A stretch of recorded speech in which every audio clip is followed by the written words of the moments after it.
కానీ ఇప్పుడు నీ గురించి ఏమనాలి? ఏ విషయంలో నిన్ను దుర్మార్గులు అన్నారో ఇప్పుడు ఆ విషయాలు మళ్ళా వస్తాయి. రిపీట్ అయినప్పుడు నీ మంచి ప్రవర్తనను బట్టి, నీ మంచి స్వభావాన్ని బట్టి దేవుణ్ణి మహిమపరచాలా. అలా ఉందా నీ బ్రతుకు? దేవుని పిల్లలైతే అలా ఉంటుంది, దేవుని పిల్లలు కాకపోతే ఇంకా ఉండదు. కాబట్టి ఈరోజు ప్రశ్న వేసుకో నీకు నువ్వే. నువ్వు దేవుని కుమారునివా, దేవుని కుమార్తెవా? దేవుని కుమారునివైతే, దేవుని కుమార్తెవైతే అన్ని జనుల మధ్యలో దేవుని మహిమపరిచేటట్టుగా నీ క్రియలు మారుతాయి.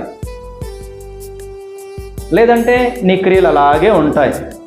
ఆ క్రియల్ని బట్టి దేవుడిని ఇతరులు గణపరుస్తారు, లేదంటే ఆ క్రియలను బట్టి దేవుడిని దూషిస్తారు. జాగ్రత్త. రెండవది, సమాధాన పరచాలిక.